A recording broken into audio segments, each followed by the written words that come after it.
Hello everyone, आप सभी का हमारे YouTube channel US virtual campus में स्वागत है। बच्चों, आज की इस वीडियो सेशन में हम लोग एससी हार्डविक पर बात करेंगे। एससी हार्डविक वॉल्यूम 1 और लेसन 16 पर आज हम लोग चर्चा करेंगे। इसके पिछले वाले वीडियो सेशंस में हम लोगों ने लेसन 1 से लेकर के लेसन 15 तक के सभी इंपॉर्टेंट वर्ड्स को हम लोगों ने देख लिया है।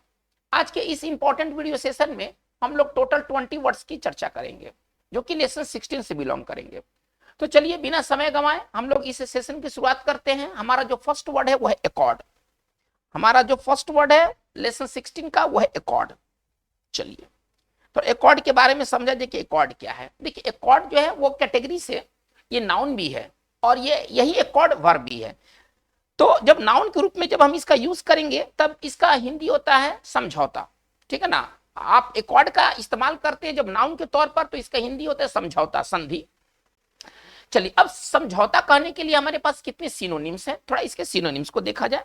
इसके जो सिनोनिम्स हो जाएंगे नाउन के तौर पर एग्रीमेंट, ठीक है ना। चलिए, समझौता के लिए हमारे पास और क्या वर्ड है, पैक्ट। चलिए, तो ये दो अच्छे सिनोनिम्स है नाउन के तौर पर एकॉर्ड का, ठीक है ना। चलिए, इसका अगर सिंपल अगर हिंदी कहें तो समझौता। देखिए, जहां भी समझौता होता है ना उस जगह के नाम से समझौता का नाम दिया जाता है। जैसे कि हम लोगों ने पढ़ा होगा पूना पैक्ट, ठीक है ना। पूना समझौता हुआ था गांधी और अंबेडकर के बीच में, ठीक है ना। इसी तरह से होता है ताशकंद एकॉर्ड, लाहौर एकॉर्ड, ठीक है ना। तो जहां पर समझौता होता है, जिस जगह पर दो देशों के बीच या उसमें दो से ज्यादा देश भी इन्वॉल्व हो सकते हैं, तो उस जगह के नाम से समझौता का नाम रख दिया जाता है। जैसे कि अभी पेरिस समझौता, पेरिस समझौता का संबंध किससे है? पेरिस समझौता का संबंध जो है वो क्लाइमेट चेंज से है, जलवायु परिवर्तन से है। अभी लेटेस्ट ये एकॉर्ड हुआ है, इसमें लगभग 175 या 176 देश इसमें शामिल हैं। चलिए, हमको कहने कि पेरिस समझौता का संबंध किससे है? पेरिस समझौता का संबंध जो है वो क्लाइमेट चेंज से, हमको ऐसा कहना है। तो कैसे कहेंगे ना, द पेरिस एकॉर्ड।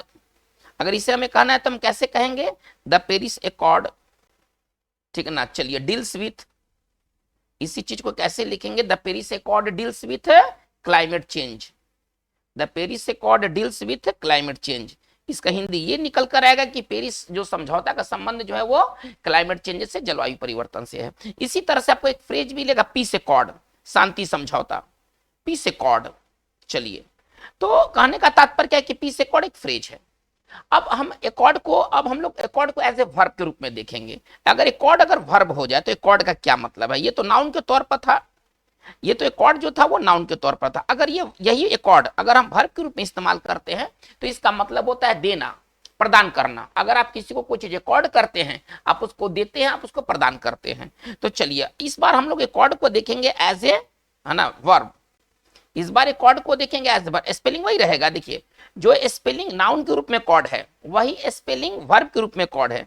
वाक्य से ना पता चल जाएगा कि इसमें कहां नाउन है और कहां वर्ब है। अगर वर्ब रहेगा तो वर्ब में एस यस लगता है, वर्ब में V2 होता है, वर्ब का V3 होता है। ये सब चीज नाउन में नहीं होते हैं। तो सेंटेंस से देखने से पता चल जाएगा कि वहां पर सेंस क्या है, ठीक है। अब जैसे कि अगर यहाँ पर एक और, अगर हम एकॉर्ड, सॉरी इसमें इस नहीं होना चाहिए, यहाँ पर इस नहीं होना चाहिए, ठीक है ना। चलिए, इसको हम लोग हटा देते हैं। चलिए, तो कहने का तात्पर्य क्या है कि वाक्य देखने से पता चल जाता है कि कहां पर एकॉर्ड जो है वो नाउन है और कहां पर एकॉर्ड वर्ब है। अब जैसे कि पेरिस एकॉर्ड, तो यहाँ पर पेरिस समझौते का संबंध है, यहाँ देने वगैरह वाली बात नहीं है। चलिए, एकॉर्ड को वर्ब के रूप में इस्तेमाल करते हैं तो एकॉर्ड का मतलब होता है देना, प्रदान करना। इसके सिनोनिम्स क्या हो जाएंगे? इसका सिनोनिम्स हो जाएगा बेस्टो, है ना। इसका सिनोनिम्स हो जाएगा बेस्टो, कन्फर, है ना। बेस्टो मतलब ही प्रदान करना और कन्फर मतलब ही देना। चलिए, बड़ा बात सीखेंगे हम लोग यहाँ पर एकॉर्ड के साथ प्रीपोजिशन टू। अगर एकॉर्ड से सेंटेंस बनाते हैं तो इसके साथ प्रीपोजिशन टू का इस्तेमाल करेंगे, और यही चीज को अगर हम बेस्टो और कन्फर से बनाते हैं तो इसके साथ प्रीपोजिशन ऑन का प्रयोग करेंगे। देखिए, सबका हिंदी एक ही है, एकॉर्ड देना, ठीक है। बेस्टो मतलब ही देना, कन्फर मतलब ही देना, लेकिन इनके बीच का जो डिफरेंस है ना वो प्रीपोजिशन का डिफरेंस है। यदि हम एकॉर्ड से सेंटेंस बनाते हैं तो हम प्रीपोजिशन टू का प्रयोग करेंगे, लेकिन अगर यही चीज को अगर हम बेस्टो और कन्फर से अगर हम डील करते हैं तो इसके साथ हम प्रीपोजिशन ऑन का यूज करेंगे एक सेंटेंस के रूप में, इसे समझा जाए। चलिए, पहले इसका एंटो यहीं कर लिया जाए। चलिए, इसका एंटो क्या हो जाएगा? देना का अपोजिट क्या होगा? रख लेना, ठीक है ना। चलिए, विथहोल्ड। अगर आप किसी चीज को विथहोल्ड करते हैं आप उसको रख लेते हैं, ठीक है ना। अगर आप किसी को विथहोल्ड करते हैं तो आप रख लेते हैं, ठीक है ना। चलिए, या इससे एक बढ़िया हम एंटोनिम्स हम आपको दे रहे हैं। चलिए विथहोल्ड हटा देते हैं, रिमूव हटा देना, इसका एक और एंटो हो जाएगा रिमूव। अगर आप कोई चीज को रिमूव करते हैं तो आप उसे हटा देते हैं। चलिए अब हम इस पर एक सेंटेंस डील करते हैं, ठीक है ना। चलिए पहला, ठीक है ना, मतलब परमवीर चक्र, पहला परमवीर चक्र मेजर सोमनाथ शर्मा को दिया गया। चलिए हमें सेंटेंस बनाना है कि पहला जो परमवीर चक्र है वो मेजर सोमनाथ शर्मा को दिया गया। चलिए इसको हम बनाते हैं। हम कैसे लिखेंगे, द फर्स्ट, ठीक है ना। चलिए परमवीर अवार्ड, परमवीर चक्रा, चलिए चक्रा के लिए चक्रा लिखते हैं, प्रॉपर नाउन के रूप में ये काम कर रहा है। द फर्स्ट परमवीर चक्र वाज, चलिए देने के लिए क्या वर्ड हम लोग लेके चलेंगे, देने के लिए हम लोग लेके चलना चाहते हैं अकॉर्ड। तो चलिए द फर्स्ट परमवीर चक्र वाज अकॉर्डेड। अब ये वाक्य को पैसे में बनाएंगे। अच्छा चलिए को का अंग्रेजी यहाँ पर क्या होगा, अकॉर्ड क्या प्रीपोजिशन लेता है हमको वो ध्यान में रखना है। तो अकॉर्ड टू, ठीक है ना। चलिए मेजर, ठीक है ना, सोमनाथ, है ना, मेजर सोमनाथ शर्मा।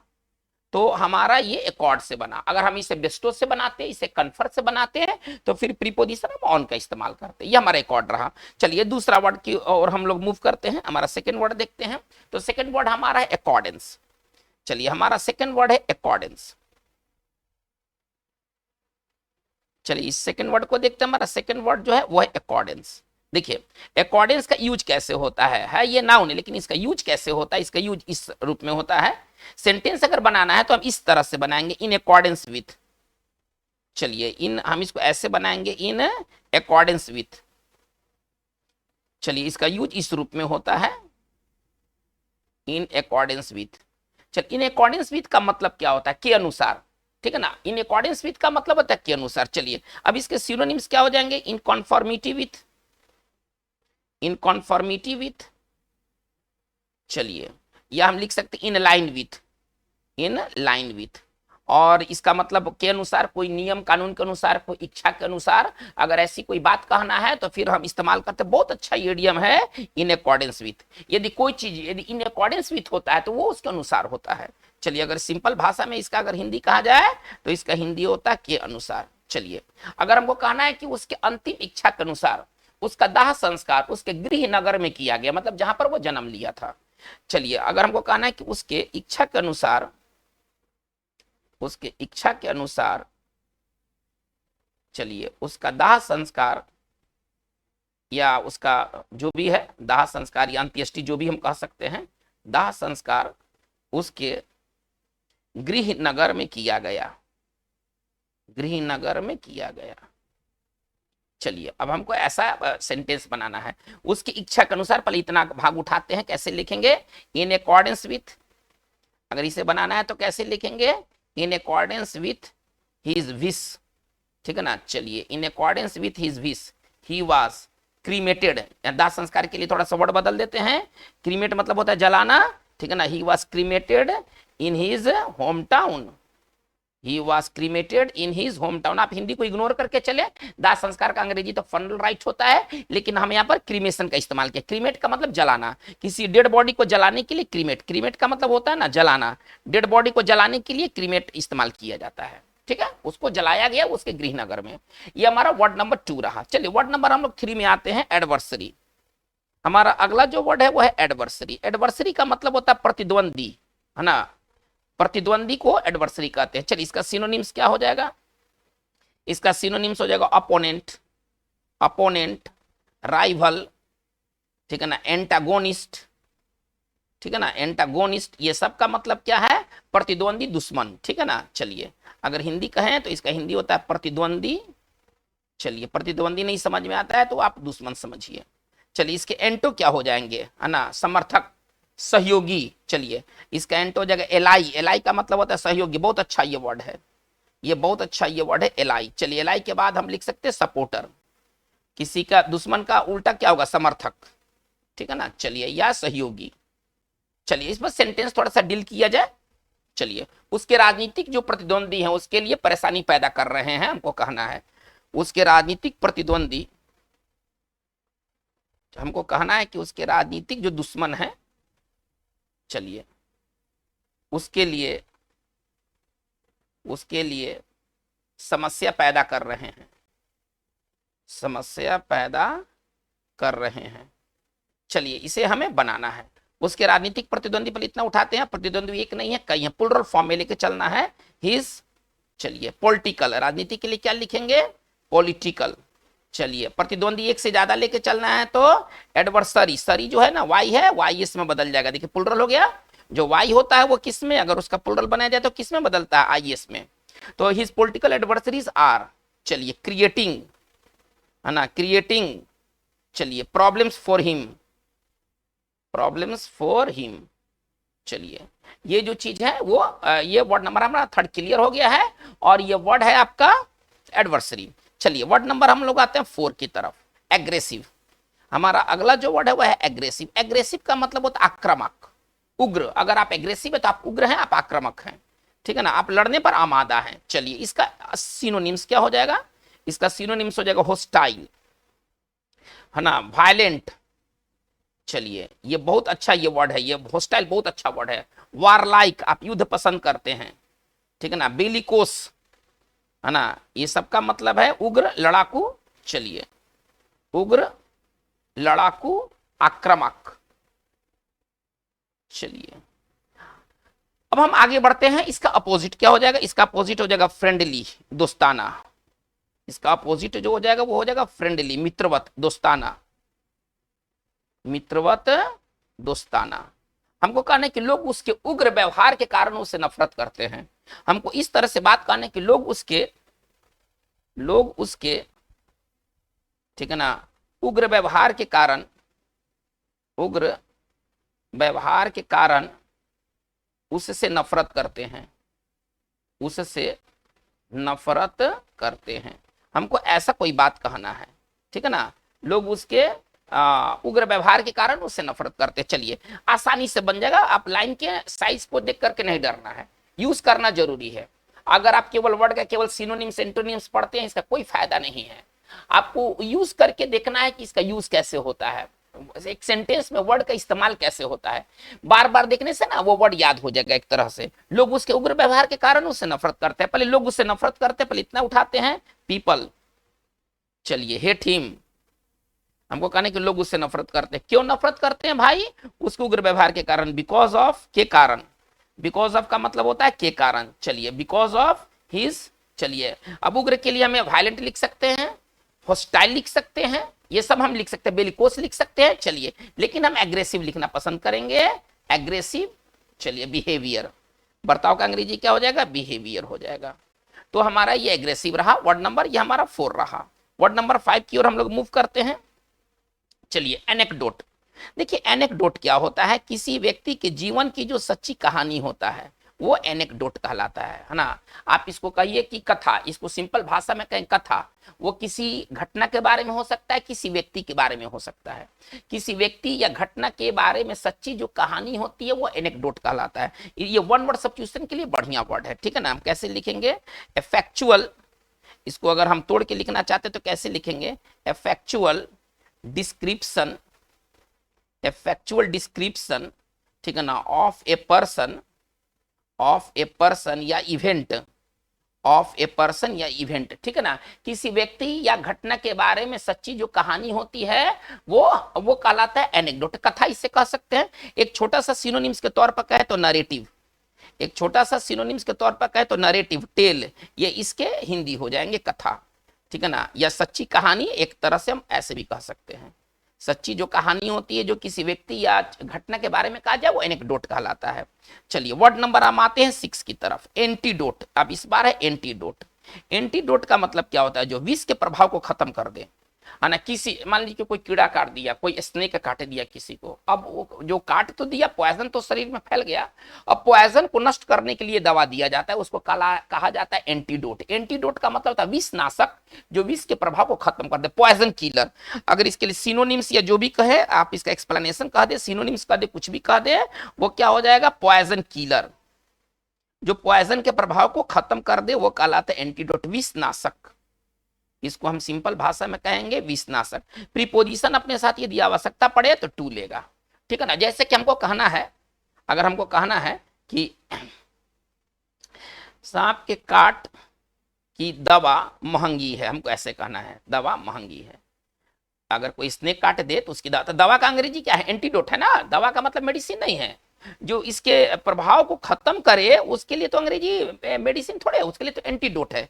चलिए अब हम कैसे लिखेंगे एंटीडोट, इसको कैसे लिखेंगे एंटीडोट। का अंग्रेजी क्या होता है पता नहीं, हम इसके प्रीपोजिशन को देखना होगा। नहीं, एंटीडोट अपने साथ लेता क्या है? एंटीडोट टू स्नेक बाइट, ठीक है ना। स्नेक बाइट इज एक्सपेंसिव, वो महंगा है। तो हमारा ये वर्ड रहा, ठीक है ना, एंटीडोट। चलिए ये वर्ड नंबर हमारा 6 रहा। वर्ड नंबर 7 की ओर मूव करते हैं, देखते हैं कि वर्ड नंबर हमारा 7 क्या है? एप्रीहेंड। चलिए अगर आप किसी को एप्रीहेंड करते हैं, आप उसे गिरफ्तार कर लेते हैं। एप्रीहेंड वर्ब है, पार्ट ऑफ स्पीच से ये वर्ब है। चलिए इसके सिनोनिम्स क्या हो जाएंगे? अरेस्ट, अरेस्ट, नैब, और इसका अगर सिंपल अगर हिंदी कहें तो गिरफ्तार करना, ठीक है ना, गिरफ्तार करना।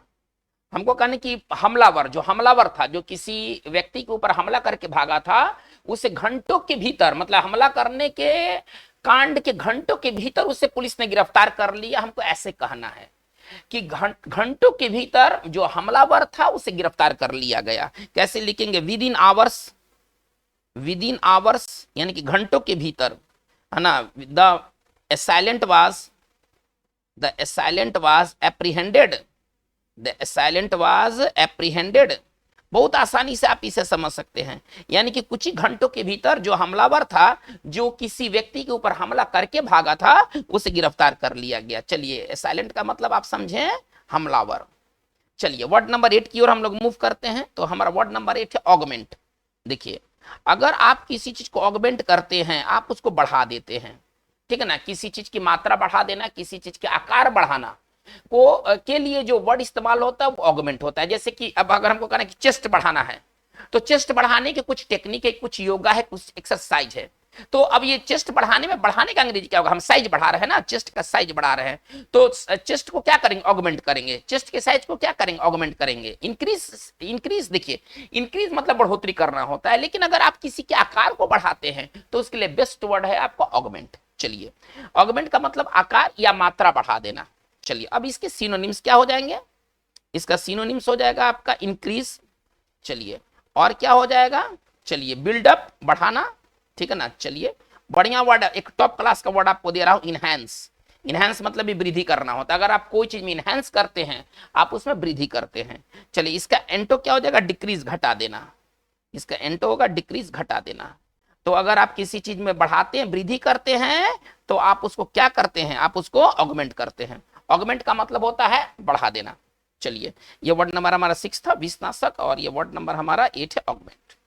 चलिए अब हम लोग बात को हम लोग आगे लेके चलते हैं, देखते हैं कि हमारे पास और क्या इस पर सेंटेंस डील किया जा सकता है। चलिए कठिन मेहनत के बदौलत, हमको कहना है कठिन मेहनत के बदौलत, ठीक है ना, कठिन मेहनत के बदौलत, चलिए उसने अपनी आय बढ़ा ली, उसने अपनी आय बढ़ा ली। चलिए हमको ऐसे कहना है कि कठिन मेहनत के बदौलत उसने अपनी आय बढ़ा दी। पहले उसने अपनी आय बढ़ा ली, पहले इतना उठाते हैं। कैसे लिखेंगे? ही ऑगमेंटेड, ही ऑगमेंटेड, ठीक है ना, उसने अपनी आय बढ़ा ली। चलिए ही ऑगमेंटेड हिज इनकम। चलिए कैसे, है ना, के बदौलत, बाय डिंट ऑफ, के माध्यम से। एक बहुत अच्छा ये इडियम है, बहुत अच्छा इडियम है। बाय डिंट ऑफ का मतलब क्या होता है? के बदौलत, के माध्यम से, ठीक है ना। चलिए के माध्यम से, by dint of hard work, है ना, कठिन मेहनत के बदौलत उसने अपनी मतलब कि अपनी आय बढ़ा ली। एक सेंटेंस और देखते हैं। There are exercises, there are exercises to augment, है ना, the size of chest, the size of chest. चलिए इसका हिंदी क्या निकलेगा? कि एक्सरसाइजेज हैं, ऐसे कुछ कसरतें हैं, ठीक है ना, कि आप चेस्ट के आकार को बढ़ा सकते हैं। तो चलिए ये ऑगमेंट का यूज रहा। वर्ड नंबर हमारा 8 था। वर्ड नंबर हम लोग 9 की ओर मूव करते हैं, देखते हैं कि वर्ड नंबर हमारा 9 क्या है? ऑथोराइज। देखिए अगर आप किसी को ऑथोराइज करते हैं किसी चीज के लिए, आप उसको एक तरह से अधिकार देते हैं, है ना। ऑथोराइज का मतलब अधिकार देना। इसके लिए सिनोनिम्स क्या हो जाएगा? चलिए इसका सिनोनिम्स हो जाएगा मैंडेट, अधिकार देने के लिए बहुत बढ़िया वर्ड है मैंडेट। चलिए इम्पावर, इम्पावर, इंटाइटल, है ना, इस सब का मतलब होता है अधिकार देना, ये सबका मतलब होता है अधिकार देना। आज जिसे अधिकार दिया गया है उसे क्या कहते हैं, ऑथोराइज्ड। कहीं आप देखेंगे कि लिखा रहता है ऑथोराइज्ड डीलर, कहीं पर लिखा रहता है ऑथोराइज्ड डीलर। चलिए इससे एक सेंटेंस बनाते हैं। ओनली ऑथोराइज्ड पीपल, कहा क्या कहा गया है, ओनली ऑथोराइज्ड पीपल, चलिए कैन इंटर है ना दिस एरिया। चलिए इसका हिंदी क्या निकलेगा, केवल अधिकृत लोग ही, जिनको अधिकार दिया गया, केवल अधिकृत लोग, ये ऐसा एरिया है कि जिसमें सभी नहीं जा सकते हैं। तो जिनको अधिकार प्राप्त है वहां जाने का, सिर्फ एरिया में वही प्रवेश कर सकते हैं, हमको ऐसा कहना है। सभी, वो कोई बहुत स्पेसिफिक जोन है वो, और उसमें सभी नहीं जा सकते। तो कहा गया है क्या कि only authorised people can enter this area, मतलब इस क्षेत्र में केवल अधिकृत लोग ही प्रवेश कर सकते हैं। ये वर्ड नंबर 9, वर्ड नंबर 10 की ओर हम लोग मूव करते हैं। चलिए वर्ड नंबर 10, अजियोर। अजियोर का मतलब होता है आसमानी रंग। ये वर्ड नाउन भी है और ये वर्ड एडजेक्टिव भी है। चलिए हम लोग एडजेक्टिव के रूप में देखेंगे इसको, अजियोर को। तो हम लिख सकते हैं ब्लू, सिनोनिम्स क्या हो जाएगा, ब्लू। चलिए इसके एक है सेरुलियन, देखिए इसको पढ़ेंगे सेरुलियन, इसका भी मतलब होता है आसमानी, ठीक है ना, आसमानी रंग को कहते हैं, ठीक है ना। चलिए अजियोर, जैसे हमको कहना है कि एकदम नीला आकाश है, आसमानी रंग है, इसके लिए एक छोटा सा हिंदी कह सकते हैं नीला। चलिए हमको कहना है नीला आसमान है, तो हम कैसे लिखेंगे, अजियोर स्काई। चलिए इसी तरह से नीला नदी, नली एकदम नीला लग रहा है, ऐसा दिखने से लग रहा है नीला है ना, अजियोर रिवर। तो इस तरह से अजियोर का इस्तेमाल होता है। चलिए वर्ड नंबर हम लोग 11 में मूव करते हैं। तो वर्ड है कंपैरेटिवली, वर्ड है कंपैरेटिवली। चलिए कंपैरेटिवली का मतलब क्या होता है, अपेक्षाकृत, किसी के तुलना में। अगर कंपैरेटिवली का हम इस्तेमाल वहां करते हैं जहां पर हमें अपेक्षाकृत करना है, रिलेटिवली। इसका सिनोनिम्स क्या हो जाएगा, इसका सिनोनिम्स हो जाएगा रिलेटिवली, इसका सिनोनिम्स हो जाएगा रिलेटिवली। और इसका अगर हिंदी कहें तो इसको हम कह सकते हैं अपेक्षाकृत, ठीक है ना। चलिए अब जैसे कि देखिए एक इसमें एरर क्या है, इससे एरर भी पूछता है कि कहने का तात्पर्य है कि दो कंपैरेटिव का इस्तेमाल एक साथ नहीं होता है। किस तरह के एरर इससे आता है, इसमें ग्रामर का भी कंपैरेटिवली में यूज होता है, ठीक है ना।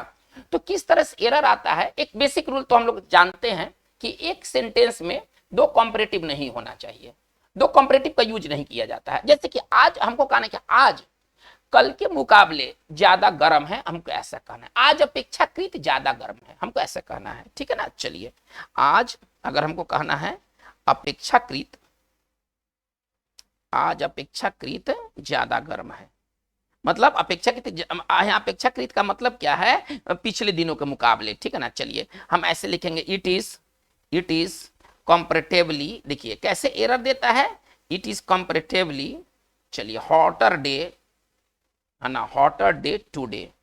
चलिए it is comparatively hotter day today. देखिए अभी आपको क्या कहा गया है कि दो कंपैरेटिव एक वाक्य में नहीं होना चाहिए। देखिए कंपैरेटिवली तो खुद एक कंपैरेटिव है, ये कंपैरेटिवली तो खुद कंपैरेटिव का ही एडवर्ब है, और यहाँ एक हॉट का हॉटर आ गया। अभी क्या कहा गया है कि दो कंपैरेटिव में से एक को हटाना होगा, मतलब एक को पॉजिटिव करना होगा। यहाँ पर कंपैरेटिवली तो रहेगा ही, क्योंकि इसी वर्ड का तो यूज करके हम लोग चल रहे हैं, अतः पॉजिटिव हम इसका करेंगे। अतः हमारे यहाँ हॉटर की जगह पर क्या होना चाहिए, हॉटर की जगह पर हॉट होना चाहिए।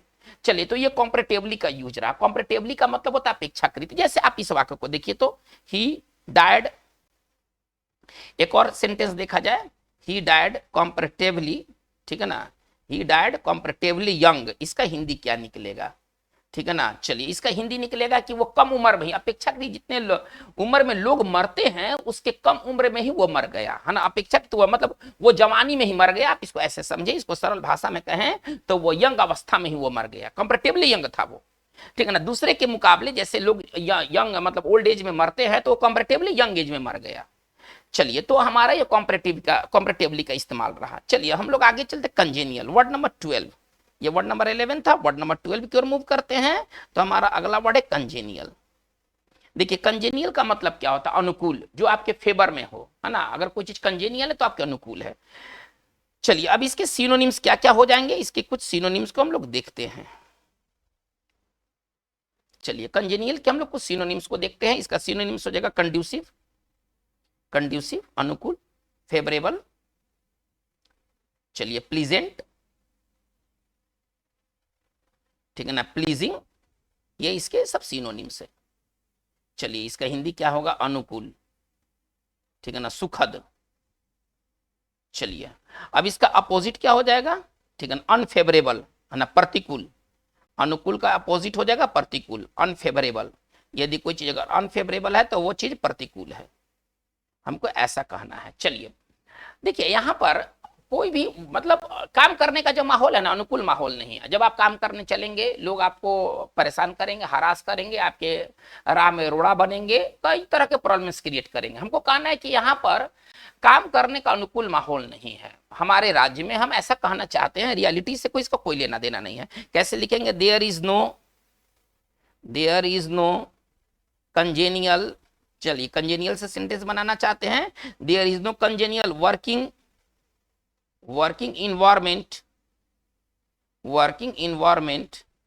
इन आवर स्टेट, हमारे राज्य में, ठीक है ना, काम करने का एक अनुकूल, एक सुखद माहौल नहीं है। एक इन्वायरमेंट जो होना चाहिए वो इन्वायरमेंट नहीं है। चलिए ये वर्ड नंबर हमारा 12 रहा। वर्ड नंबर 13 की ओर मूव करते हैं हम लोग, कंट्राइव।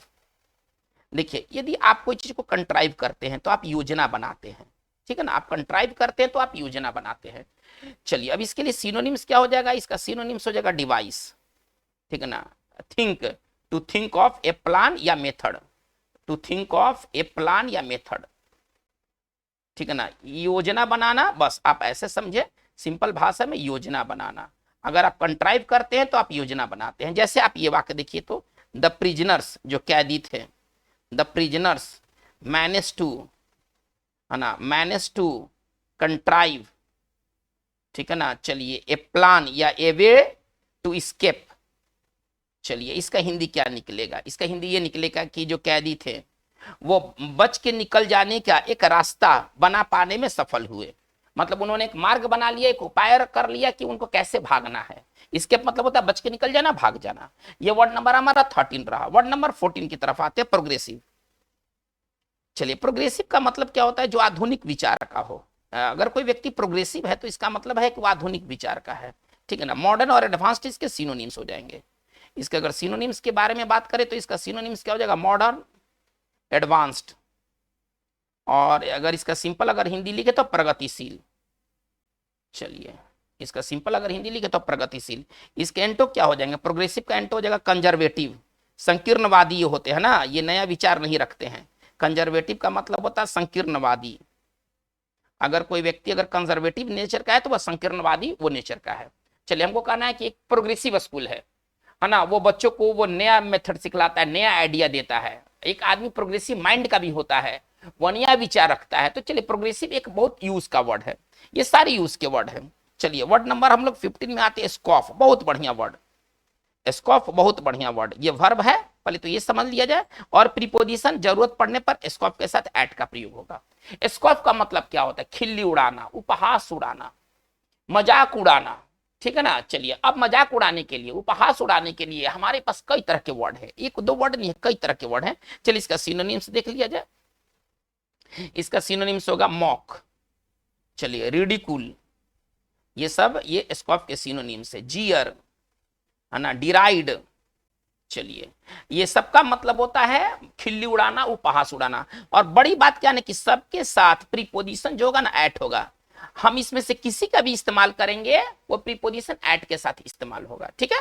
यानी कि इसका मतलब उपहास उड़ाना, खिल्ली उड़ाने के लिए जितने भी वर्ड्स हैं, वो मॉक हो, जियर हो, रिडिकुल हो, स्कॉफ हो, कुछ भी हो, वो अपने साथ प्रीपोजिशन एट ही लेगा।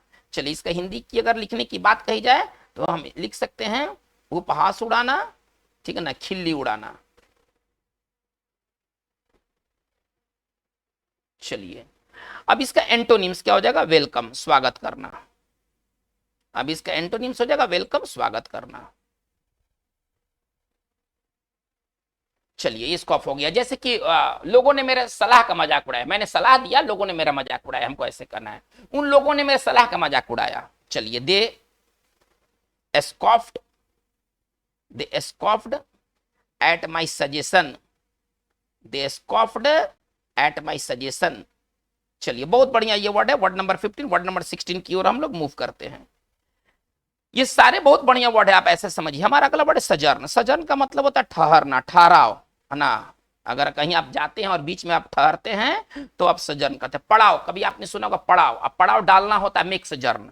इसका वर्ब कैसे बनेगा? मेक सजर्न। इसका हिंदी समझ लिया जाए, सजर्न का मतलब होता है पड़ाव, है ना। हम लोग कहीं पड़ाव डालते हैं, यात्रा के दौरान हम लोग बीच बीच में ठहरते हैं, उसको पड़ाव कहा जाता है, ठीक है ना। और पड़ाव डालने का अंग्रेजी क्या हो जाएगा? इसका वर्ब अगर बनाना है तो इसमें अलग से हमें कुछ वर्ड जोड़ना होगा, मेक सजर्न। चलिए, अब सजर्न का सिनोनिम्स क्या होगा भाई? हाल्ट या स्टे। इसका सिनोनिम्स हो जाएगा हाल्ट, स्टे। चलिए, और इसका हिंदी होगा पड़ाव। अगर हमको कहना है कि तीर्थयात्री अपने गंतव्य स्थान पर पहुंचने से पहले, चलिए कई जगह रुके, हमको कहना है कि तीर्थयात्री अपने गंतव्य स्थान पर पहुंचने से पहले कई जगह पड़ाव डाले या रुके, एक ही चीज है। चलिए, हमको ऐसे कहना है कि तीर्थयात्री जो हैं अपने जहां उनको जाना था वहां पर पहुंचने से पहले वो कई जगह रुके, कई जगह उन्होंने पड़ाव डाला। चलिए कैसे लिखेंगे? द पिलग्रिम्स, है ना। तीर्थयात्री के लिए वर्ड होता है पिलग्रिम्स। चलिए, पड़ाव डाले, पहले वर्ब बनाएंगे तो मेक, मेक मतलब डालना, यहाँ पर मेड हो जाएगा, सिंपल पास्ट टेंस के कारण मेड हो जाएगा। चलिए, मेड सजर्न एट सेवरल पॉइंट्स, कई जगहों पर, एट सेवरल पॉइंट्स, कई जगह पर उन्होंने पड़ाव डाला। बिफोर, ठीक है ना, रीचिंग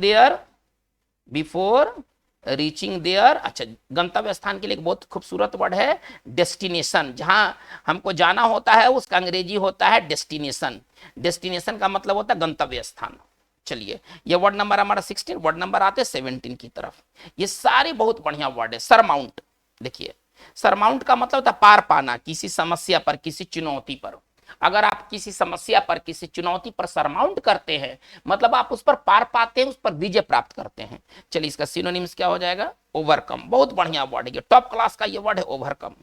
चलिए, गेट ओवर, ठीक है ना, ट्रियम्फ ओवर। चलिए, ट्रियम्फ ओवर, और इस सब का मतलब होता है पार पाना, विजय प्राप्त करना, ठीक है ना। विजय प्राप्त करना किसी समस्या या किसी चुनौती पर, किसी व्यक्ति पर नहीं, विजय प्राप्त करना या पार पाना, हमको कहना है कि उसने मुसीबतों पर, है ना, उसके साथ जो भी कठिनाइयां थी उस पर पार पा लिया, हमको ऐसे कहना है, ठीक है ना। पार पाना। चलिए, ही कैसे लिखेंगे? ही सरमाउंटेड हिज डिफिकल्टीज। यहां पर कोई प्रीपोजिशन का इस्तेमाल नहीं होगा। ही सरमाउंटेड हिज डिफिकल्टीज, यानी कि जो कठिनाइयां थी उस पर उसने पार पा लिया, ठीक है ना। चलिए, 22, हाँ, बाय डिंट ऑफ। चलिए, इसको थोड़ा सा और आगे बढ़ाते हैं, हार्ड वर्क, कठिन मेहनत के बदौलत। चलिए, कठिन और थोड़ा बढ़ा दिया गया, कठिन मेहनत के बदौलत उसने अपनी कठिनाइयों पर पार पा लिया। ये वर्ड नंबर 17 हमारे क्लियर है। वर्ड नंबर 18 की ओर मूव करते, बहुत बढ़िया ये सारे वर्ड्स है। टेम्परेट, देखिए टेम्परेट जानते मौसम होता है, वैसा मौसम जिसमें ना तो बहुत ज्यादा गर्मी है और ना ही ठंड है बहुत ज्यादा, उसको ना टेम्परेट। जैसे कि अभी नवंबर आप देख लीजिए, भारत के अंदर अक्टूबर लास्ट और नवंबर क्या होता है, इस समय ज्यादा गर्मी नहीं रहता है, ज्यादा ठंड नहीं रहता, तो ये कौन सा मंथ कहा जाएगा? ये कहा जाएगा टेम्परेट मंथ, ठीक है ना। टेम्परेट सीजन होता है, टेम्परेट जोन होता है। चलिए, तो टेम्परेट का मतलब क्या होता है कि मौसम इसमें हल्का रहेगा, माइल्ड, मॉडरेट, बामी। चलिए, इसका सिनोनिम्स क्या हो जाएगा? माइल्ड, मॉडरेट, ठीक है ना। चलिए, बामी, ये इसके सिनोनिम्स हो जाएंगे। और इसको हम लिखेंगे ना तो ज्यादा गर्म, ना तो, थोड़ा बड़ा हिंदी होगा, ज्यादा गर्म और ना ही ज्यादा ठंडा, है ना। इस मौसम को कहते हैं टेम्परेट। जैसे कि गेहूं की फसल जो होती है वो किस मौसम में वो होती है, तो वो टेम्परेट वो मंथ में होती है, टेम्परेट वेदर में होती है। टेम्परेट जो वेदर होते हैं उसके लिए ना एक कंजेनियल क्लाइमेट है, आदर्श, उसके लिए एक आदर्श मतलब वो मौसम है। हम कैसे लिखेंगे? देखिए, तो वीट, है ना, wheat is the main product of temperate zone. ऐसे जो क्षेत्र होते हैं जहां पर ना तो ज्यादा गर्मी है और ना ज्यादा ठंड है, उसके लिए वीट क्या है? गेहूं क्या, एक मुख्य फसल है, एक मुख्य उपज है। चलिए, ये वर्ड नंबर हमारा 18 रहा। वर्ड नंबर 19 की ओर मूव करते हैं, तो ट्रेडिशनल। चलिए, ट्रेडिशनल का मतलब क्या होता है? परंपरागत। यदि कोई चीज ट्रेडिशनल है तो परंपरागत है, ये पार्ट ऑफ स्पीच एडजेक्टिव है। चलिए, इसका सिनोनिम्स पहले कर लेते हैं, ठीक है ना। टेम्परेट का पहले सिनोनिम्स कर लेते हैं, तो इसका सिनोनिम्स क्या हो जाएगा? कन्वेंशनल, परंपरागत के लिए एक वर्ड है कन्वेंशनल।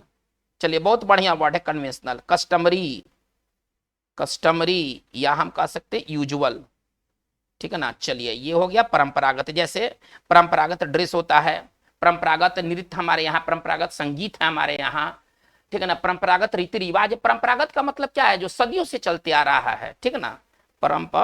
चलिए इसको थोड़ा सा सही ढंग से लिखा जाए, परंपरागत। चलिए इसका अपोजिट क्या हो जाएगा, अनकन्वेंशनल, जो परंपरागत नहीं है ना। जो परंपरागत नहीं है वो क्या है, वो अनकन्वेंशनल। अनकन्वेंशनल का मतलब क्या है, जो लीक से हटकर है, जो परंपरागत नहीं हो, ठीक है ना, जो परंपरागत न हो, जो परंपरागत न हो वो चीज अनकन्वेंशनल होता है। चलिए वर्ड नंबर 20 की ओर मूव करते तो अल्टीमेट। अल्टीमेट का मतलब होता है अंतिम, लास्ट, ठीक है ना। चलिए अल्टीमेट पार्ट ऑफ स्पीच से एडजेक्टिव है। सिनोनिम्स इसके क्या हो जाएंगे, फाइनल, फाइनल या लास्ट। अब जैसे कि क्रिकेट में ना आप अल्टीमेट ओवर आप अक्सर आपको सुनने को मिलेगा। अब 2020 के ओवर में आप देखिएगा कि 20 ओवर क्या है, अंतिम ओवर है, तो अल्टीमेट ओवर। 50 ओवर के मैच में 50 ओवर क्या हो जाएगा, अल्टीमेट ओवर। तो अल्टीमेट का मतलब होता है अंतिम। चलिए तो बच्चों आज का हमारा ये वीडियो सेशन इतना ही रहा। इसमें हम लोगों ने लेसन 16 के सभी 20 वर्ड्स को देखा है। ये वर्ड्स बहुत यूज के वर्ड्स हैं। अगर आप इंग्लिश में कुछ भी पढ़ते कुछ भी लिखते हैं तो ये सारे वर्ड्स आपको बार बार देखने को मिलेंगे। ऐसा नहीं है कि इसमें कोई भी वर्ड जो है ना वो यूज से बाहर का चीज है। इसमें सारे वर्ड्स यूज के वर्ड्स हैं और एग्जामिनेशन दृष्टिकोण से भी ये वर्ड्स बहुत ही और बहुत इंपॉर्टेंट है। ये सभी तरह के एग्जाम्स में या तो पूछे जा चुके हैं या इनके पूछे जाने की अच्छी खासी संभावना है। तो आज की बात इतना ही रहेगा, लेकिन हार्डवेयर का सिलसिला आपका जारी रहेगा। इसके सीरीज को हम लोगों ने स्टार्ट किया, वॉल्यूम 1, वॉल्यूम 2, 3, 4, 5, इसी तरह से ये सीरीज जारी रहेंगे। आप इनको शुरू से अंत तक पूरे वीडियो को देखें, आप इससे फुल एंजॉय करें और आप इसे लाइक करें, सब्सक्राइब करें। यदि आपने नहीं किया है तो लोगों तक इसे फैलाएं। आपका ये छोटा सा प्रयास हमारे लिए बहुत बड़ा मोटिवेशन का काम करेगा। आज की बात बस इतना ही। Thank you very much.